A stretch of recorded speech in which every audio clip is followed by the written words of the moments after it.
একটা সময় ছিল যখন মডেলিং শব্দটা শুনলেই পরিবার বলতো ওসব করে ক্যারিয়ার হয় না, আর আজ সেই মডেলিং হয়ে উঠছে বাংলাদেশের তরুণ প্রজন্মের সবচেয়ে সাহসী ক্যারিয়ার চয়েস। প্রশ্ন হলো, কি এমন বদলালো? কেন হঠাৎ এই পেশায় ঝুঁকছে জেনজি? 90-এর দশকে বাংলাদেশে ফ্যাশন ইন্ডাস্ট্রি দাঁড়াতে শুরু করে। তখন র্যাম্পে হাঁটা মানেই ছিল গুটি কয়েক পরিচিত মুখ, আর মডেলিং মানে শুধুই গ্ল্যামার। পরিবার, সমাজ সবখানেই ছিল এক ধরনের দ্বিধা, এক ধরনের সংকোচ। কিন্তু সময়টা এখন 2026, দৃশ্যপটটা পুরোপুরি ভিন্ন।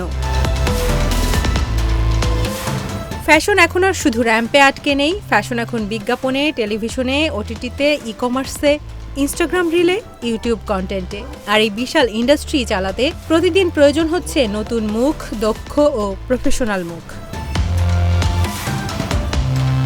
মডেলিং এখন আর শুধু ক্যামেরার সামনে দাঁড়ানো নয়, এটি এখন একটি পূর্ণাঙ্গ ইন্ডাস্ট্রি। তাহলে তরুণরা কেন ঝুঁকছে এই পেশায়?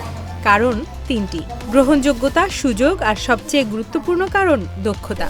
সফল মডেল হতে সুন্দর চেহারাই শেষ কথা নয়, প্রয়োজন আত্মবিশ্বাস, যোগাযোগ দক্ষতা আর প্রফেশনাল অ্যাটিটিউড। আর এই দক্ষতাই তৈরি করে দিচ্ছে প্রফেশনাল ট্রেনিং ইনস্টিটিউটগুলো। এই পরিবর্তনের অন্যতম সাক্ষী আজরা মাহমুদ ট্যালেন্ট ক্যাম্প, সংক্ষেপে AMTC। গত এক দশক ধরে নীরবে কাজ করে যাচ্ছে প্রতিষ্ঠানটি। তরুণদের শেখাচ্ছে কিভাবে মডেল হতে হয়, কিভাবে প্রেজেন্টে নিজেকে তুলে ধরতে হয়, কিভাবে উপস্থাপক হিসেবে ক্যামেরা শাসন করতে হয়। আর সেই এক দশকের পথ চলার সফলতাকে উদযাপন করতেই প্রথমবারের মতো আয়োজন করা হলো গ্রাজুয়েশন সেরিমনি, যেখানে বিভিন্ন ব্যাচের প্রশিক্ষণার্থীদের হাতে তুলে দেওয়া হলো সনদ। এই অনুষ্ঠানে প্রধান অতিথি হিসেবে উপস্থিত ছিলেন এমন একজন যিনি নিজেই এই ইন্ডাস্ট্রির বিবর্তন দেখেছেন, মডেল, নৃত্যশিল্পী, অভিনেত্রী সাদিয়া ইসলাম মৌ। তার চোখে তখনকার মডেলিং আর এখনকার সম্ভাবনা দুটোই ধরা পড়েছে। অনেক বড় বড় শিল্পীদের সাথে আমাদের যখন ওঠা বসা হয়, কথাবার্তা যখন শুনি, বেসিক্যালি আমি সবাইকেই দেখি খুব ডিসিপ্লিন লাইফ যাদের, তাদেরকেই আমি অনেক বড় হতে দেখেছি। সেটা যে আসলে জেনে বুঝে করেছি তা না, হয়তো আমার পরিবার সবাই ডিসিপ্লিনটা মেনটেন করেছে, ওইরকম অনুশাসনে আমাকে রেখেছে বলে হয়তো করেছি। যেমন তার জলজন্ত প্রমাণ তো আজরাই।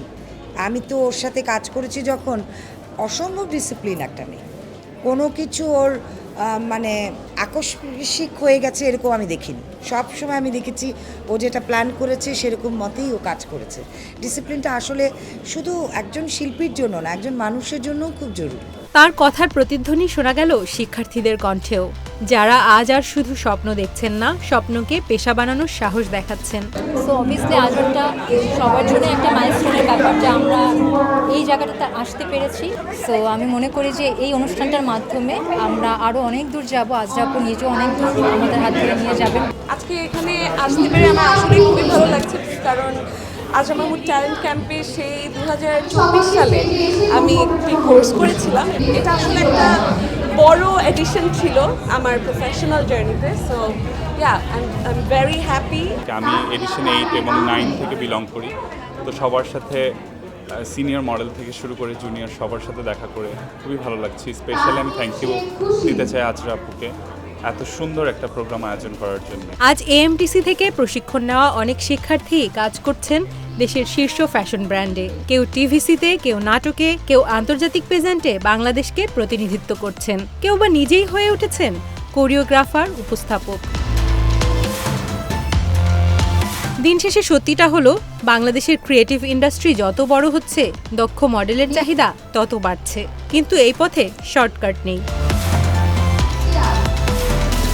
ভাইরাল হওয়া মানেই মডেল হওয়া নয়, ফিল্টারের সৌন্দর্য মানেই ক্যামেরার সামনে টিকে থাকা নয়। এখানে টিকতে হলে লাগবে সঠিক প্রশিক্ষণ, লাগবে পরিশ্রম, লাগবে পেশাদার মনোভাব।